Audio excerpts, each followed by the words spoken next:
বুঝতে পারলাম জান্নাতে নবীর সঙ্গে থাকার আমল কয়টা বললাম, কথা বলেন কয়টা? তিনটা।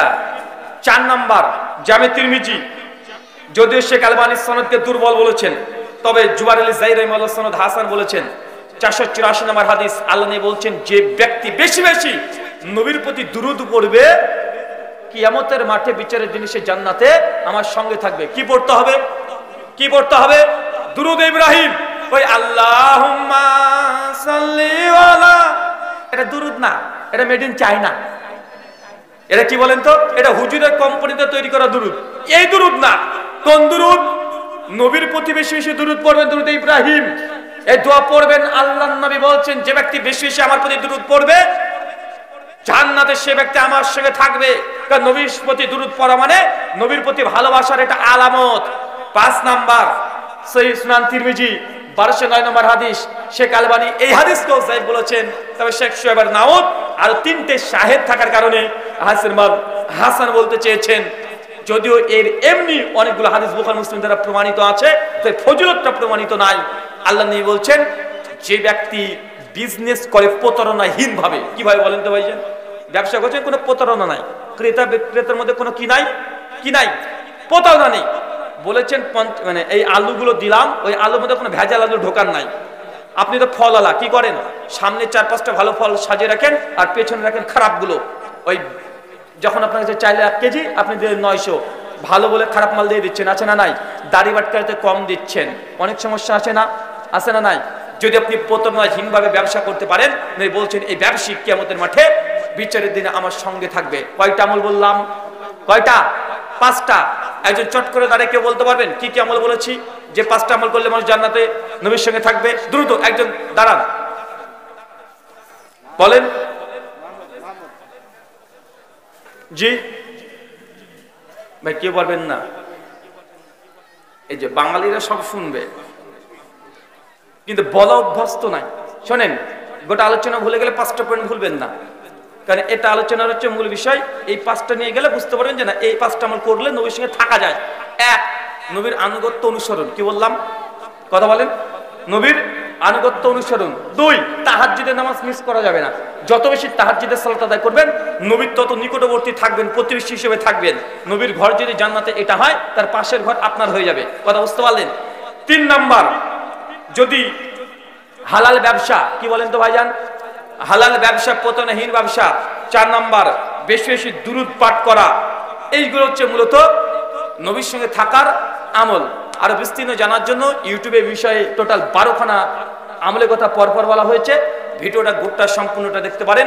আল্লাহ সুবহানাহু ওয়া তাআলা আপনাদেরকে এবং আমাদেরকে এই 5টা আমলের মধ্যে যে কোনো একটা আমল করে নবীর সঙ্গে জান্নাতে সহবাত পাওয়া, তার পরিবার পড়শি হিসাবে থাকার আমাদেরকে তুমি তৌফিক দান করে। সকলে পড়ি আমিন, আমিন।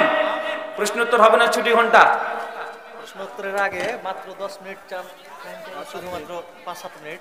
জি ভাই, আপনাকে টাকা দিবেন? আমি জীবনে টাকা চাই নাই, আমি পারিও না। আর আমি টাকা চাইতে গেলে মানুষ একটা থাকবে, সব পালিয়ে যাবে। জি, বেনামে 10,000 টাকা দিয়েছে, আমি পকেটে পুরবো নাকি? হ্যাঁ, আমাকে দেয়নি। আল্লাহ কবুল করো, আমিন।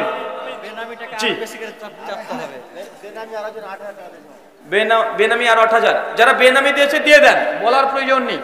সব নোট হয়ে যাচ্ছে, হচ্ছে কি হচ্ছে না ভাই? কথা বলেন। হচ্ছে তো ইনশাআল্লাহ। আল্লাহ কবুল করবেন। গোপনে দান বেশি নেকি, প্রকাশ্যে দান অবশ্যই নেকি আছে। হাদিসগুলো জানেন না তত না, কয়েক লক্ষবার আপনি শুনেছেন। আমি যতবার না হাদিসটা পড়েছি, তার চাইতে যারা শ্রোতা আছেন বেশি আপনারা শুনেছেন এই হাদিস। তাই দান এটা জান্নাতে যাওয়ার জন্য আপনার আমল। জোর করে আপনাকে ঠেলে দরজা ভাঙিয়ে আপনাকে জান্নাতে ঢোকাতে হবে এমনটা নয়। আর আমরা বক্তারাও আছি, বক্তব্য যখন আপনি আমাকে 100 টাকা দিলেন দান করে, তখন আমি যতক্ষণ না বলছি 100 টাকা দান করিল আমি আশরাফুল, আল্লাহ তুমি তাকে জান্নাত দিতে করিও না তো ভুল, সব হচ্ছে তাকবীর, চিৎকার মারছে, আছে না ভাইজান? বলছে 100 টাকা দান করিল নামে শরীফুল বা আশরাফুল, আল্লাহ তাকে জান্নাত দিতে করিও না তো ভুল। বক্তা বুঝে আকীদা কি? বলছে আল্লাহ নাকি ভুল করবে। আল্লাহ সুবহানাহু ওয়া তাআলার সঙ্গে এই শব্দ ব্যবহার করা জায়েজ নয়। ভাই, আল্লাহ ভুল করতে পারে? কথা বলেন। আল্লাহর সঙ্গে এই শব্দ ব্যবহার করার আল্লাহর আসমা সিফাতের খিলাফ, আল্লাহর শানের খিলাফ। কিন্তু আমরা বলছি কি বলছি না। আর বক্তা তো মাঝে মাঝে বলছে যে 100 টাকা দিয়েছে কোনো গাঁজাখোর মদখোর, মানে ওই 100 টাকা পেয়ে এত খুশি মনে হচ্ছে জান্নাতের দরজা মানে লাথি মেরে ভেঙে দিয়ে ওই মানে ওই যে 100 টাকা দান করছে জান্নাতে ঢুকিয়ে দিবে পারলে, এরকম বলছে আমাদের হাতেই জান্নাত, মানে 100 টাকা দিয়ে জান্নাত গোটা দিয়ে দিচ্ছে। ভাই এমনটা নয়, ইবাদত আমল এটা ব্যক্তিগত, লোককে দেখানোর জন্য নয়, এটা খাস। আপনি জান্নাতে যাবেন, আপনার নাম্বারিং বেশি হবে, আপনার আমলে নাম্বার যুক্ত বেশি হবে। আপনার যদি জান্নাতের প্রয়োজন হয় আমাকে বলার দরকার নেই, দানের হাদিস আপনি অনেক জানেন, এসে টুক করে দিয়ে চলে যাবেন, জান্নাত আপনি যাবেন।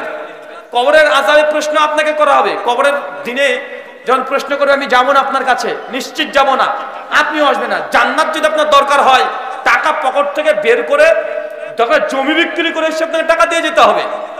আমি অবাক হই, পৃথিবীতে কোনো ধর্মের অনুসারীর মধ্যে ট্র্যাডিশন নেই যে তাদের শিক্ষা প্রতিষ্ঠান বা তাদের মন্দির গির্জা তৈরি করার জন্য স্পেশাল ভাবে এইভাবে ওয়াজ মাহফিল আয়োজন করে তাহলে পণ্ডিত ঠাকুরকে দিয়ে চাঁদা তুলে টাকা তুলে।